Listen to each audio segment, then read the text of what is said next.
Hi viewers, welcome to our channel. ప్రస్తుతం మనతో పాటు సీనియర్ జర్నలిస్ట్ దామ బాల సార్ వారితో మాట్లాడదాం. నమస్కారం సార్. సార్, కుప్పంలో వైసీపీ మొత్తం కూడా ఖాళీ అయిపోయింది సార్. అందులో ఉన్న నేతలంతా కూడా టీడీపీలో జాయిన్ అయిపోయారు. ఆఫీస్ కూడా క్లోజ్ చేసేస్తున్నారంట. మరి ఎలక్షన్స్ కంటే ముందర వైనాడ్ కుప్పం అన్న వైసీపీ ఇప్పుడు అక్కడ ఆఫీస్ ఎత్తేయాల్సిన పరిస్థితి వచ్చింది సార్. మరి ఎందుకు అక్కడ ఈ పరిస్థితి క్రియేట్ అయింది? ఎవరెవరు టీడీపీలో జాయిన్ అయ్యారు సార్? మీరే చెప్తారు. నిన్న కుప్పం నుంచి చాలా మంది పెద్ద ఎత్తున అమరావతికి వచ్చి చంద్రబాబు సమక్షంలో 5 మంది కౌన్సిలర్లు, 14 మంది ఎంపీటీసీలు జాయిన్ అయ్యారు. మిగతా వాళ్ళు కూడా జాయిన్ అవ్వబోతున్నారని చెప్తున్నారు. అక్కడ ఆఫీస్ క్లోజ్ అంటే అర్థమైందంటే ఆఫీస్కి స్పేస్ ఇచ్చిన అతను, ఆ ఇల్లు ఆఫీస్ బిల్డింగ్ ఓనరు వాళ్ళని ఖాళీ చేసామన్నాడు. ఖాళీ చేసి అక్కడ అమరావతి హోటల్ పెడుతున్నానని ఒక బ్యానర్ కూడా కట్టాడు. అంటే వైసీపీ ఆఫీసులోనే ఇప్పుడు అమరావతి హోటల్ వస్తుంది. సో అది ఇంకా హర్టింగ్గా ఉంది. అంటే కావాలనే అమరావతి పేరు పెట్టినట్టుగా కూడా మనకు అర్థమవుతుంది. సో ఒకప్పుడు ఆయన ఆఫీసు బిల్డింగ్ ఓనరు చాలా స్ట్రాంగ్ వైసీపీ అని చెప్తున్నారు. ఇవాళ ఆయన యాంటీగా మారిపోయాడు. సో ఇప్పుడు దీన్ని తెలుగుదేశం వాళ్ళు పెద్ద ఎత్తున ప్రచారం చేస్తున్నారు. వైనాట్ 175 వైనాట్ కుప్పం అని బీరాలంతా పలికాడు జగన్. ఇప్పుడు అదే కుప్పంలో వైసీపీ అనేది లేకుండా పోయింది. సో భరత్ అని అతను కనిపించట్లేదు. వైసీపీకి అసలు అక్కడ కుప్పంలో ఇన్ఛార్జ్ కూడా లేని పరిస్థితి. భువనేశ్వరి చాలా స్ట్రాంగ్, ఆమె రెగ్యులర్గా అక్కడికి వెళ్తూ గ్రౌండ్ వర్క్ బ్రహ్మాండంగా చేసింది. ఆ ఫలితమే ఇప్పుడు అందరూ వచ్చేస్తున్నారు అంటున్నారు. కానీ మామూలుగా చూస్తే ఏ పార్టీ అధికారంలోకి ఉన్నా కింది స్థాయి నాయకులు ఎవరు కూడా ఆ పార్టీలో ఉండే పరిస్థితి ఉండదు. జంప్ చేస్తారు ఆటోమేటిక్. వైసీపీ అధికారంలో ఉన్నప్పుడు కూడా కుప్పంలో తెలుగుదేశం ఏమీ లేదు, ఖాళీ అయిపోయింది, ఇట్లాగే వచ్చింది అప్పుడు కూడా. ఎందుకంటే స్థానిక ఎన్నికలంతా కూడా తెలుగుదేశం చిత్తుగా ఓడిపోయింది. మరి మళ్ళీ ఎట్లా గెలిచాడు అక్కడ చంద్రబాబు? అంటే క్లియర్గా ఏంటంటే ప్రజలు కానీ నాయకులు కానీ ఎలా ఆలోచిస్తారంటే గెలిచిన పార్టీలో ఉంటే బెటరు. 2 రకాలుగా వాళ్ళకి ప్రయోజనాలు ఉంటాయి గెలిచిన పార్టీలో. ఒకటి, తమ మీద కేసులు కానీ హరాస్మెంట్ కానీ ఇంకోటి ఉండదు. తమకి వ్యక్తిగతంగా కూడా కొంత సంపాదించుకోవచ్చు. 2, తమ నియోజకవర్గం కావచ్చు, తమ మండలం కావచ్చు, ఏరియా కావచ్చు, దీని డెవలప్మెంట్కి ఫండ్స్ అనేవి రిలీజ్ అవుతాయి. నువ్వు ప్రతిపక్షంలో ఉంటే ఫండ్సే రిలీజ్ కావు. జగన్ ఉన్నప్పుడు తెలుగుదేశం ఎమ్మెల్యేలకి వాళ్ళకి ఫండ్సే రిలీజ్ కాలేదు. సో అందువల్ల ఆ ఏరియాలో వాళ్ళు అభివృద్ధి చేయలేదు కాబట్టి ఆటోమేటిక్గా జనాలకి ఆయన మీదనే కదా నెగిటివ్ వస్తుంది. ఆయన కావచ్చు, ఆమె కావచ్చు, ఆ పర్సన్ మీదనే నెగిటివ్ వస్తుంది. మన ఎమ్మెల్యే ఏమి చేశాడు మనకి అన్నది వస్తుంది. ఏమి చేయలేదంటే ఫండ్స్ రావు, ఇవ్వడు. దానికోసం ఏం చేస్తారంటే ఈ 2 కారణాలతో, ఒకటి వ్యక్తిగత కారణాలు, ఒకటి అభివృద్ధికి సంబంధించి. ఇది కూడా అగైన్ మళ్ళీ వ్యక్తిగత కారణమే ఫైనల్గా. ఎందుకంటే తన గ్రోత్కి అది అడ్డుగా మారిపోతుంది. అందుకని వీలైనంత వరకు వాళ్ళు ఏం చేస్తారంటే అధికార పక్షంలోకి వెళ్ళిపోదాం అనేది ఆలోచిస్తారు. అన్నీ తట్టుకొని అన్ని బాధలు భరించి ఉండే ఒక పార్టీ లాయల్టీ అనేది ఇవాళ ఎవరికి లేదు. ఏ కొద్ది మందికో తప్ప పార్టీ లాయల్టీ అనేది లేదు. కుదరక అటుపక్క పోలేక ఉంటారు తప్ప కుదిరితే వెళ్ళిపోతారు అందరూ. ఇప్పుడు వైసీపీ వాళ్ళకి కూడా తెలుగుదేశం గేట్లు తెరిస్తే చాలామంది పెద్దవాళ్ళు కూడా వెళ్ళిపోతారు. కానీ తెలుగుదేశం గేట్లు తెరవలేదు. ఎందుకంటే ఇప్పటికిప్పుడు వస్తే ఉన్న వాళ్ళకే మనం ఏమి చేయలేకపోతున్నాం, మళ్ళీ ఇబ్బందులు అవుతాయి, ఎందుకు వాళ్ళని రావడం. 2వది, కేసులు ఉన్న వాళ్ళంతా ముందు వచ్చేస్తారు, మళ్ళీ అది మనకు బ్యాడ్ నేమ్ వస్తుందని సైలెంట్గా ఉన్నారు. కొంత ఎలక్షన్ ముందు ఓపెన్ చేస్తారు వాళ్ళు కూడా గేట్లు ఓపెన్ చేసినప్పుడు వైసీపీలో నుంచి పొలవమని వెళ్ళిపోతారు. కాబట్టి ఇవన్నీ కామనే. వీటన్నిటినీ ఫేస్ చేయాలా ఎవరైనా కూడా ప్రతిపక్షాలు. ఇప్పుడు మన బీజేపీ కూడా 10 ఏళ్ళు పరిపాలించినప్పుడు ఇవన్నిటినీ చూసుకొని తొక్కేసింది ఎక్కడికక్కడ.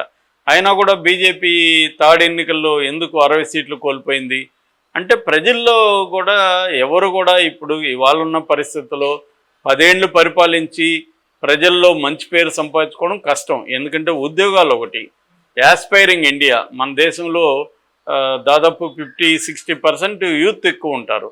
సో ఈ యూత్కి యాస్పిరేషన్స్ ఉంటాయి, డ్రీమ్స్ ఉంటాయి, మనం ఎదగాలి లైఫ్లో అనేది ఉంటుంది. దీన్ని ప్రభుత్వాలు అడ్రస్ చేయలేవు. వాళ్ళకి అందరికీ క్వాలిటీ ఉన్న ఎంప్లాయ్మెంట్ ఇవ్వలేనప్పుడు వాళ్ళకి వ్యతిరేకత వస్తుంది.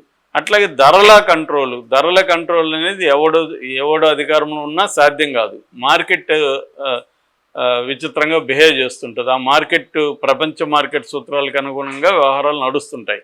ఎంతో కొంతవరకు చేయొచ్చు గవర్నమెంట్స్ అదేమి వాళ్ళు సర్వశక్తిమంతం ఏమి ఉండవు.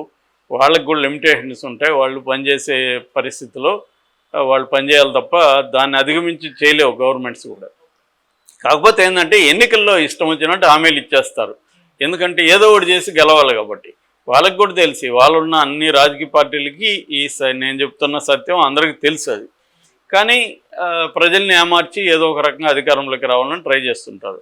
సో కాబట్టి ఏంటంటే కుప్పంలో ఇవాళ చేరడం పెద్ద విశేషమేం కాదు. ఖచ్చితంగా చంద్రబాబు ఈ 5 ఏళ్లలో కుప్పంలో వైసీపీని ఖాళీ చేసేయాలన్న ప్లాన్ ఆయనకు ఉంటుంది. అది ఎంత వేగంగా చేస్తే అంత నెక్స్ట్ ఆయనకు మంచిది. మళ్ళీ కూడా ఆయన చాలామంది ఏమనుకుంటున్నారు, ఆయనకి 80 వచ్చేస్తాయి, ఆయన రాజకీయాలకి ఇదే లాస్ట్, నెక్స్ట్ కష్టం అనుకుంటున్నారు. కానీ నాకు తెలిసి ఆయన ఇంకా కూడా ఒక 5 ఏళ్ళు అంటే 85 వరకు కూడా ఆయన గట్టిగానే పనిచేయగలరు. ఇవాళ ఇండియాలో మనకి యావరేజ్ స్పాన్ ఆఫ్ లైఫ్ పెరిగింది, ఆల్మోస్ట్ 70కి వచ్చింది. అందుకని మనకి చాలామంది ముసలోళ్ళు కనిపిస్తున్నారు. ముసలోళ్ళ పాపులేషన్ బాగా పెరిగింది, 70-80 వరకు స్ట్రాంగ్గా ఉంటున్నారు అందరూ. సో కాబట్టి చంద్రబాబు కూడా ఉంటాడు. అందువల్ల ఆయన నెక్స్ట్ 5 ఇయర్స్ తర్వాత కూడా తన నియోజకవర్గం స్ట్రాంగ్గా ఉండాలంటే ఆయన కొన్ని రకాల చర్యలు అక్కడ తీసుకుంటాడు. అందులో ఫస్ట్ వచ్చి ప్రతిపక్షాన్ని కంప్లీట్గా నాశనం చేసేయడం. అది రాష్ట్ర వ్యాప్తంగా కూడా అదే ప్లాను, బట్ ముందు కుప్పంలో స్టార్ట్ చేసినట్టు కనబడుతుంది. ఇదే ప్లాను ప్రతి నియోజకవర్గంలో కూడా కింది స్థాయిలో చేర్చుకోవడం. ఇందులో 2 ప్లాన్లు కనబడతాయి. మొన్న కూడా మనం ఆ టాపిక్ చెప్పుకున్నాం. ఒకటి జనసేన టీడీపీ కలిసి ఈ ప్లాన్ చేసుకుంటున్నాయి. అంటే కింది మండల లేకపోతే జిల్లా మండల ఈ గ్రామ స్థాయిలో కొంతమందినేమో మరీ కింది స్థాయిలో ఉంటే జనసేనలకి, కొద్దిగా పై స్థాయిలో ఉన్న వాళ్ళని టీడీపీలోకి ఇలా చేర్చుకోవడంలో టీడీపీ జనసేన 2 కూడా స్ట్రెంగ్తన్ అవుతాయి. వైసీపీ ఆ మేరకు వీక్ అయిపోతుంది. నెక్స్ట్ వచ్చే స్థానిక ఎన్నికల్లో వైసీపీని చిత్తుగా ఓడించేయాలి. సో వైసీపీ అనేది ఉనికిలో లేకుండా పోతే ఇప్పుడు 40% ఓట్ షేర్ జగన్కు ఉంది. దాన్ని దెబ్బ కొట్టేసేయాలి. దాన్ని 30కో 20కో తీసుకురావాలి. అప్పుడు నెక్స్ట్ ఈజీ అయిపోతుంది నడక అనేది. వైసీపీకి యాంటీగా పనిచేస్తేనే మనం నిలబడగలం. ఎందుకంటే వీళ్ళకి కూడా తెలుసు ప్రభుత్వ వ్యతిరేకత అనేది ఖచ్చితంగా 5 ఏళ్లలో వస్తుంది. ఎందుకంటే వీళ్ళ హామీలను నెరవేర్చలేరు. వీళ్ళన్న సంపద సృష్టి అంతా కూడా అంత ఈజీ కాదు. వితిన్ 5 ఏళ్లలో సంపద సృష్టి అంత ఇదేదో గారడీ మ్యాజిక్ చేస్తే రాదు.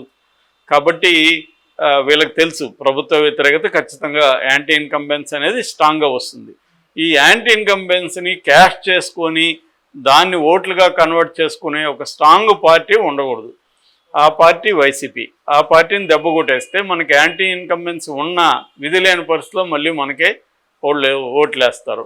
ఇది చంద్రబాబుకు ఉండే ఒక స్ట్రాటజీ. దీన్ని అమలు చేయడానికి కుప్పం నుంచి ఆయన మొదలుపెట్టాడు. కుప్పంలో సక్సెస్ అయ్యాడు. ఇది ఆ స్టేట్ వైడ్ కూడా ఇదే ప్లాన్ని వాళ్ళు ఇద్దరు కలిసి జనసేన తెలుగుదేశం కలిసి ఈ ప్లాన్ని తీసుకెళ్తున్నారు. అంటే జనసేన కూడా వ్యవస్థాగతంగా చూసుకున్నప్పుడు బలహీనంగా ఉంది, నిర్మాణాలు లేవు. దాన్ని కూడా ఇప్పుడు డెవలప్ చేసుకోవాలి. ఇప్పుడు ఏంటంటే చంద్రబాబుతో కలవడం వల్లనే జనసేన 100% స్ట్రైక్ రేట్ కొట్టగలిగింది. కానీ ఇండిపెండెంట్గా కొడుతుందా అంటే డౌట్ ఇప్పటికీ. సో అప్పుడు ఏంటంటే తెలుగుదేశం వాళ్ళు కూడా యాంటీగా పనిచేశారంటే కష్టం.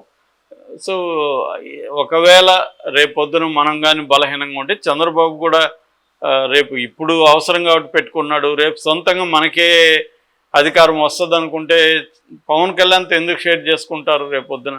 So Pavan Kalyan CM post competition, ఎప్పటికైనా కాంపిటీషన్ లోకేష్కి.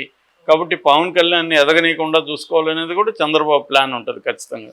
సో ఈ క్రమంలో ఫస్ట్ ఇప్పుడు టార్గెట్ అయితే జగన్ని దెబ్బ కొట్టి 2029లో మళ్ళీ చంద్రబాబు సీఎం కావాలనేది చంద్రబాబుకు ఉండే స్ట్రాటజీ, గోలు ఏదైనా. సో దీనికోసం కుప్పంలో కూడా అదే చేసుకుంటున్నారు. కుప్పంలో కంప్లీట్గా వైసీపీ లేకుండా వైసీపీ ఆఫీస్ కూడా అమరావతి హోటల్గా మారిపోయింది. కౌన్సిలర్లు, అక్కడ ఉన్న ఎంపీటీసీలు అందరూ కూడా వచ్చి తెలుగుదేశంలో జాయిన్ అయిపోతారు. ఇది ఖచ్చితంగా జగన్కి గడ్డుకాలమే. దీన్ని ఫేస్ చేయాలి, తప్పదు. అంటే ఒక్కోసారి ఏంటంటే నిలబడి ఉండాలి. అలాగా నిలబడి ఉన్నప్పుడు వ్యతిరేకంగా కూటమి దానికి రెడీగా సిద్ధంగా ఉండాలి. Okay sir, thank you so much sir.